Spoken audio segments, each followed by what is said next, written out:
नमस्कार मित्रांनो, सुख म्हणजे नक्की काय असतं सिरियल मध्ये काय घडलं आपण ते बघणार आहोत। सर्वजण शेकोटी शेजारी गप्पा मारत असतात।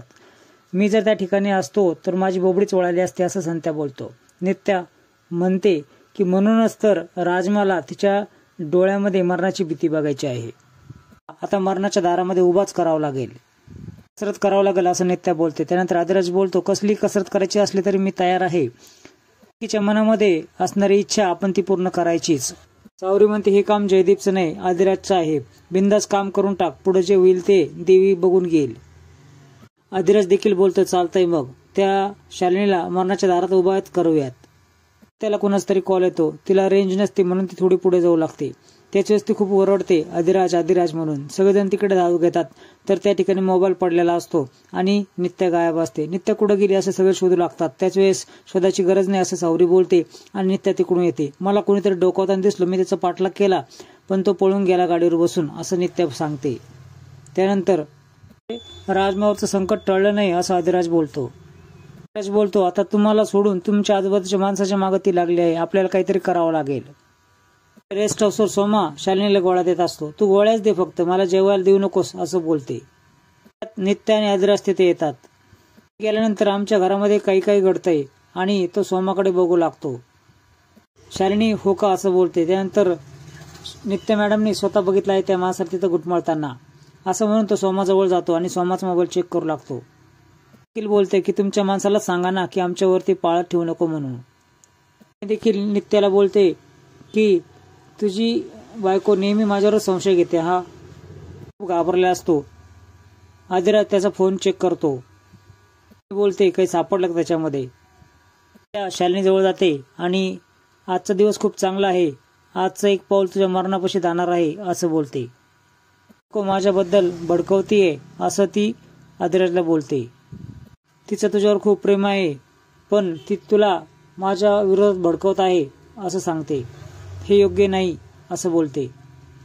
तिथून निघून जातात। आम्हा सर्वांना बोलते की शालिनीकडून कबूल जबाब घ्यायचं म्हणजे वाघाच्या तोंडातून शिकार घ्यायची आहे। आदिराज बोलतो, शिकार काढायच्या भानगडीत पडायचं नाही, तिचीच शिकार करायची, कधी करायची असं सावरी बोलते।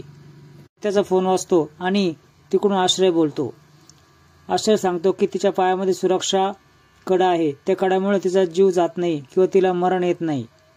शालिनीचं सुंब जळालं पण पीळ काय जळेना, कडं मृत्यूपासून त्याचं संरक्षण करते असं आश्रय सांगतो। ते कडं काही करून तुम्ही काढा, मिळवा, ते कसं काढायचं हे तुम्ही बघा।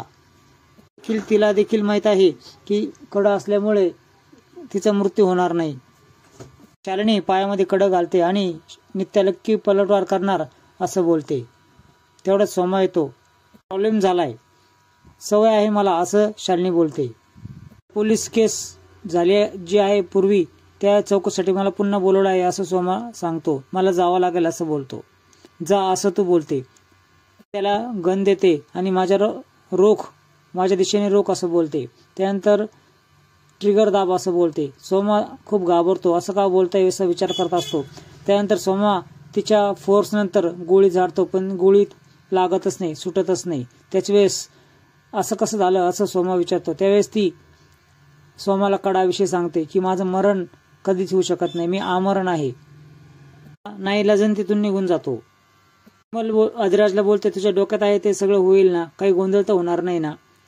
सावरी आणि संत्या वेषांतर करून तिथे येतात। ते सर्व मिशनवर जाणार त्याच्या आधी नित्या बोलते की काही गडबड असली तर इमिजिएट तिथून निघा, शालिनीला शंका येईल असं काहीच करू नका असं आदिराज बोलतो। पाळत ठेवत असणार आहे तुमच्याकडे रेस्ट हाऊस बाहेर असं तो बोलतो। आणि सोमाचा फोन लावत असते पण सोमाचा फोन लागत नसतो। त्याच वेळेस दोघेही तिथे येतात। का कोणी घरात असं म्हणून ते आतमध्ये येतात। नाही तुम्ही काय पाहिजे तुम्हाला असं ती विचारते। निघा इथून असं ती बोलते। त्यानंतर काही घ्याल तर हसाल, नाही घ्याल तर फसाल असं सावरी बोलते।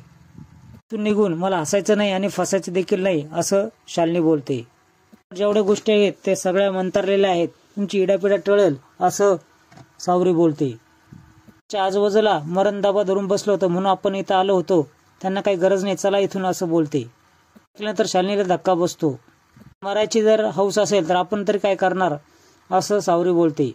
त्यांना थांबवते, काय तुमच्याकडे आहे ते दाखवा असं बोलते। ती काजळ दाखवते, दाखवते, नंतर शेवटी पावडर दाखवते. पावडरचा वास ती घ्यायला लागते. त्याच्यानंतर ती पावडर गुंगीची असते. शालिनी बेशुद्ध होते. तिथं कडे सुगू लागतात. तिच्या पायात कडं नसतं. कडं तिला कुठंच मिळत नाही. त्याच वेळेस तात्यांचा फोन आदिराजला येतो की मला सोमा दिसला आहे. त्यानंतर लगेचच आदिराज संत्याला फोन लावतो की येत आहे, लवकर आवरा, निघा तिथून. त्याच वेळेस सावरी देखील बोलते की मी इथून निघणार नाही कडं घेतल्याशिवाय. तिच्या आजच्या वेळेस मात्र अचानकपणे तिला कडं दिसतं सोफ्याखाली. ती कडं उचलते. सोमाची एंट्री रेस्ट हाऊसवर होते. त्याच वेळेस आदिराज बोलतो आता मला तिथे जावं लागेल. तर सोमा जे बघतो त्याच्यावर त्याचा विश्वास बसत नाही. शालिनी बेशुद्ध असते.